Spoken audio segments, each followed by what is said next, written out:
Il bouge et il parle extrêmement lentement. Bon, bien sûr, à part quand il est en train de se battre.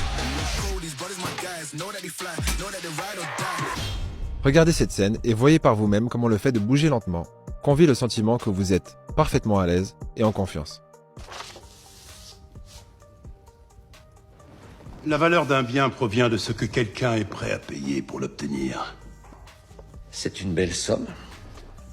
Quand vous bougez lentement et que vous prenez votre temps, ça démontre que vous n'avez pas peur et que vous n'êtes pas sous pression. Ce qui est une bonne chose à faire, parce que lorsque vous montrez que vous avez peur, la vie a cette fâcheuse tendance à vous donner encore plus de raisons d'avoir peur. Mais Eddie ne se contente pas de marcher et de bouger lentement. Dans cette scène, vous allez voir que lorsqu'il parle, il prend son temps.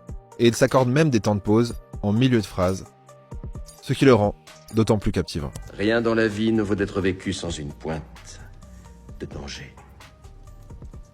Ce dont je me suis rendu compte, c'est que ma famille suivait cette devise depuis des générations. On vit dans un zoo, mais on chasse dans une jungle. Ce n'est pas nouveau.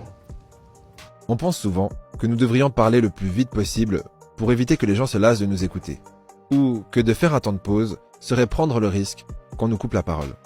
Mais en réalité, c'est tout le contraire. Si vous prenez un temps de pause, par exemple en milieu de phrase, les gens voudront connaître la fin de cette phrase et attendront patiemment que vous leur la donniez.